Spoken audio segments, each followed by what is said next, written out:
Which city services do you consider priorities?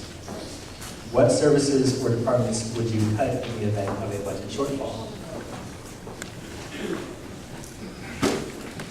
As I said in my questionnaire, I listed almost all the city services that we have in the city of Richmond because all of them, to me, are priority services. The person that is stacking the shelves at the library is as important to the quality of life in Richmond as is the police officer. The person that keeps the recreation centers open, that is a part-time employee, is as important for crime prevention as is the police department. Quality of life issues run the gamut of city services. All of them are important for Richmond to become a better city. We don't need to go backwards. We don't need to lay off more employees. We need to move forward. We need to move forward with the quality, the professional staff that we have in the city of Richmond, from the temporary recreation worker all the way to the city manager. We need to have a team effort. There is no one union that is more important than another union. We're all in this together. We are the city of Richmond. We don't try and pit one union against the other, one neighborhood against the other. We're all in this together. I'm a Richmonder. I want to see Richmond do better. I want to see Local 1021 do better. I want to see fire, police, management do better. We are the city of Richmond. Let's bring back the pride and purpose, and we can definitely do that with new leadership on November 2nd. The city needs more services, not less, in this hard economic time. Our residents deserve it, they need it. There are many ways that we can do this, but one way is not by shortchanging the people who are providing the services, our city employees. We need city employees, and we need to keep you all on board, and there are many ways that we can do this. If a budget becomes tight, like I said before, we should cut at the top, and that's the best way to bring about more equity in city staff. We are in the middle of an economic crisis, but Richmond, again, is far better than others. So services should not be cut, employees should not be laid off. There are other ways, and I have always had an open door policy to SEIU, and I continue to have some. I believe that SEIU is in the best position to determine what waste policies could be cut from city departments. So I look forward to continuing that thought. I disagree with the idea of cutting at upper management. Everybody needs to be treated the same and treated fairly. Everybody is as important as the next person. If I'm working for the city of Richmond and I get my pay cut 5%, and Peter Cleveland, who's in another union, gets his pay cut 2%, we are not sharing the same pain, right? We are not sharing the same pain. There is something unequitable about that situation. We need to treat everybody the same. Everybody feels the same amount of pain. So to cut upper management, no, we treat everybody the same in the city of Richmond. This is teamwork. We're going in the right direction. We need to think about being a team and not pit unions one against the other. We got a better contract than the other one. We're in this together. We're going to work together, and we do that with communication.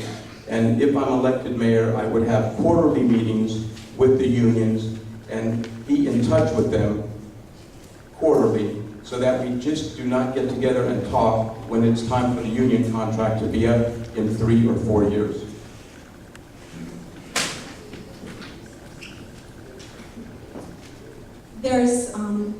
It's totally true, we need to have equity among unions, and the thing is that SEIU has unfortunately borne the brunt of inequity when it comes to the public safety units.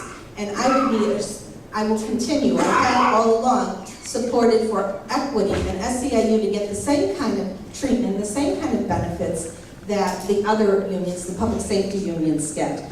There's other things that we can do, like making sure that the state understands that Prop 13 needs to be changed. The loopholes need to be closed so that commercial entities don't lower their property taxes. We know Chevron lowered its property taxes, and so that has impacted us. So we need to put pressure in the right places. And yes, upper management could take a cut and still not feel it. When you're getting $225,000, you can take that 10%.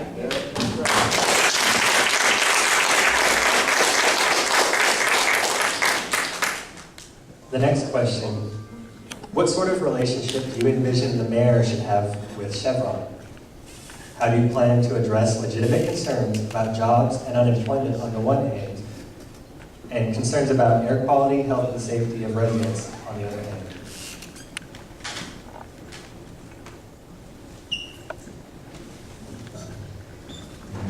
The way that you deal with all businesses, not just particularly Chevron, is again to communicate and not to picket at the front gate. Without communication, problems will always continue. You need to communicate to find out what the problem is. Without communication, the problem will continue. That's why I mentioned earlier about meeting with the unions quarterly to find out what's going on and to keep up with the situations so the problems don't get too big at contract time. One thing that has hurt the city of Richmond is the rebuild project not moving ahead.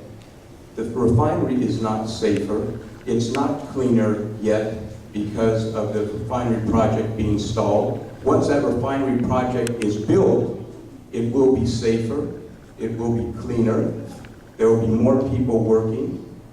How can we stop a project when we're trying to get 50, 60, 70, 80-year-old pipes replaced? We have old equipment out there. It's not safe. That's why they're doing this upgrade. So communicating with them is what needs to be done. Upgrading the facility, having it be the safest refinery in the United States, the most environmental friendly refinery in the United States, is what we deserve here in Richmond. Not just for the employees that are out there at risk now, but for all the residents of Richmond and for the thousands of people that work here. We need it to be the safest refinery. And with the rebuild, that will happen. Thank you. My relationship with Chevron has been one that continues to be one that allows them to talk with me and gives them my opinion. I have met with them on many occasions. Today, just today, and I'm now in negotiations with them, with the city team, on seeing how we might be able to negotiate a settlement to have the renewal project go forward. Just this afternoon, I was on a conference call with the Sacramento mediators who are working on this mediation. The fact of the matter is, I voted against the flawed EIR for the renewal project. I was outvoted on that, and then the city was sued by environmental groups, and 2 high-level state judges have ruled that it was indeed a flawed EIR. Now, if Chevron would have listened, and if the city council majority would have listened to what we were saying, those of us in the minority, and understood that this was a flawed EIR and rectified it at the time, then we would have been going forward right now with an acceptable EIR, and the project would be going forward.